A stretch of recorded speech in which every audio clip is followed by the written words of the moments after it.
Ok, salut à tous. Bon ben voilà, aujourd'hui un petit tuto des vacances. Je vais vous expliquer comment j'opère le pilotage d'une tourelle pan tilt chinoise à base de MG90 à l'aide d'un Arduino Nano qui se trouve là, copie chinoise également, et d'un Nunchuk, donc une manette de Wii ancienne génération.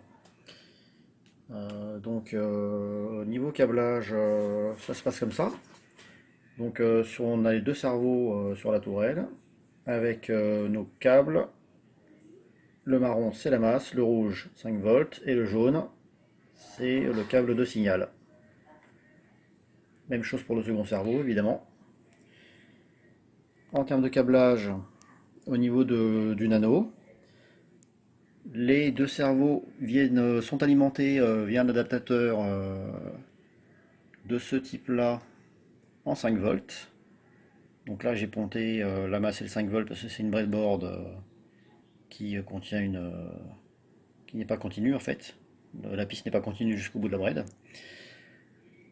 Au niveau, hop là, désolé pour l'envie de vomir, on va essayer de voir si on peut tourner le montage sans tout casser. Au niveau de l'alimentation, donc les deux cerveaux viennent prendre leurs 5 volts et leur masse sur le 5 volts de la braid. La masse est reliée également à la masse de l'Arduino. Ensuite, on a deux pins digitales de l'Arduino. Donc ici, la 5 et la 6, si je ne dis pas de bêtises, mais on peut utiliser celle que l'on veut pour chacun des deux cerveaux. On a ensuite le Nunchuk qui est alimenté qui est connecté via un petit adaptateur que j'ai acheté sur AliExpress pour une somme extrêmement modique, qui en fait est constitué d'un petit PCB avec 5 pistes et 4 connecteurs. En termes de connecteurs, nous avons, bon là il est à l'envers, va falloir me croire sur parole, le C, le D, le plus et le moins. J'ai branché le connecteur C sur la pin 5 du nano, le connecteur D sur la pin 6, le plus sur la sortie 3.3 du nano, qui se trouve là. On va essayer de faire une petite mise au point, voilà. Et le moins sur la masse du nano, qui est elle-même reliée à la masse de l'alimentation.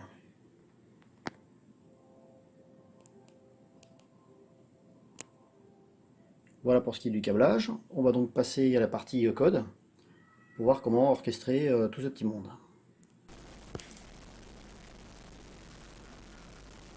Ok, donc après la petite démo, on va regarder un peu comment j'ai codé le bousin.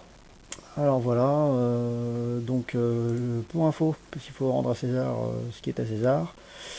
Au niveau du contrôle avec le Wichuk, je me suis servi d'une bibliothèque Winunchuk, dont le lien se trouve ici, je le mettrai dans la description. Pour une fois, j'ai pensé à noter mes petites sources. Rien de très extraordinaire en fait. On inclut la petite bibliothèque Wichuk. Donc là j'ai fait ça à la hussarde avec juste un copier-coller il me semble de la librairie à côté du fichier INO. Ce qui n'est pas extraordinaire mais bon. Je déclare deux pins. Donc j'ai appelé cerveau bas, cerveau haut. C'est rapport à la position des cerveaux dans la tourelle. Donc le pin data pour le cerveau bas est la 5, la 6 pour le cerveau haut. On s'initialise quelques petites valeurs, donc la position haut et bas, même logique que pour les numéros de pin, initialisé à 90 degrés. Les valeurs de pitch et de yaw lues en provenance du Nunchuk. Donc j'ai fait des petits essais en faisant des serial print. Chaque Nunchuk renvoie des valeurs avec une petite variabilité. Donc là, a priori, mes bandes min et max étaient de 10 et 170. Bon. J'ai récupéré j'ai initialisé ces valeurs d'angle ici en fait. Il s'agit des valeurs minimax que je peux appliquer à mes cerveaux. Si mes souvenirs sont exacts, le code commence à dater un peu, hein. Alors j'ai un délai d'incrémentation, on verra plus tard, initialisé à 0, là je m'en suis pas servi pour le besoin de la démo, à voir si je risque pas de griller mes cerveaux. Bon, on va voir ça un peu plus tard. On prend au démarrage du système un petit timestamp là, on initialise un objet de type Wichuk et on déclare deux objets de type cerveau. Donc toutes ces braves bêtes sont disponibles grâce à l'utilisation des librairies cerveau pour les cerveaux et Wichuk pour le Wichuk. Donc comment ça marche? Alors on va s'appuyer, hop là. L'algo, alors ce qui se passe, c'est que toutes les 20 millisecondes, je fais une lecture de mon nunchuk. A priori, au moins avec cette librairie-là, et c'est le temps qui est nécessaire pour pouvoir actualiser les valeurs en provenance de la Wii. Donc en gros, si je suis à moins de 20 millisecondes du tour de loop précédent, je ne fais rien. Je lis les valeurs en provenance du nunchuk, je les incrémente, j'incrémente un petit compteur. Alors pourquoi? C'est parce qu'en fait, je fais un calcul de moyenne sur 10 valeurs. C'est-à-dire que je fais l'acquisition de 10 valeurs que je somme, et dès que j'ai atteint 10 lectures successives, je calcule la moyenne des valeurs lues. Ce qui permet de réduire un peu les valeurs aberrantes. J'aurais pu faire une standard déviation, quelque chose dans ce goût-là, mais bon, là, j'ai fait du simple. Il s'agit d'un test juste pour jouer. Alors le cerveau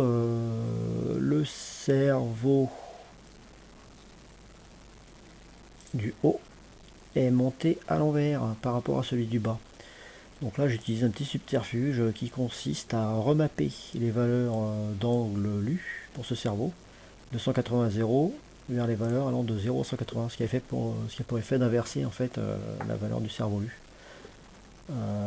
Ensuite j'appelle une petite méthode dont on va arriver le détail qui applique à mon cerveau la valeur moyenne des 10 valeurs acquises précédemment. Alors pour pas avoir du code à rallonge, je me suis fait une méthode en fait qui me permet d'appliquer à mon cerveau une position. Donc au niveau de la méthode, donc on a deux cas possibles, soit l'angle de destination est supérieur à l'angle de départ, donc c'est un incrément, soit on est dans ce cas-là inverse, c'est-à-dire qu'on part d'un angle de départ qui est inférieur à l'angle de destination et il s'agit d'un décrément. Alors pour éviter de tuer le cerveau, j'ai défini des bornes, un angle minimum et un angle maximum, initialisé en début de programme ici, que je vais essayer, que j'essaie en programmation de ne pas dépasser. Donc si jamais l'angle de départ est supérieur à l'angle minimum, je me cale sur l'angle minimum. Si l'angle de destination est supérieur à l'angle max que peut prendre le cerveau, je me recale sur l'angle max. Ensuite, j'incrémente ou décrémente en fonction des cas la valeur de l'angle du cerveau par pas de 1 degré par l'appel de l'instruction cerveau.write, le tout dans une boucle, et j'applique un délai qui ici est à 0, donc en fait n'est pas existant dans le cas du test. Et évidemment dans le cas d'un décrément on a l'algo inverse, enfin symétrique, c'est-à-dire que je teste le fait que j'essaye de sortir d'une des bornes ou pas. Si jamais j'essaye de sortir d'une des bornes, je me cale sur la borne, qui est valeur min ou max en fonction des cas. C'est le bloc qui est ici. Et au niveau du décrément, eh bien, je décrémente. Je pars de mon angle de départ. Je décrémente d'un degré jusqu'à l'angle de destination, qui éventuellement a été réaffecté à la valeur minimum, en l'occurrence puisqu'il s'agit d'un décrément. J'applique la position au cerveau. Et j'applique mon délai qu'ici je n'utilise pas. Voilà, rien de plus compliqué que ça. Et bah, ma foi, on peut voir que c'est relativement réactif et fluide, comme on a pu le voir durant la démo. Merci de votre attention et à bientôt.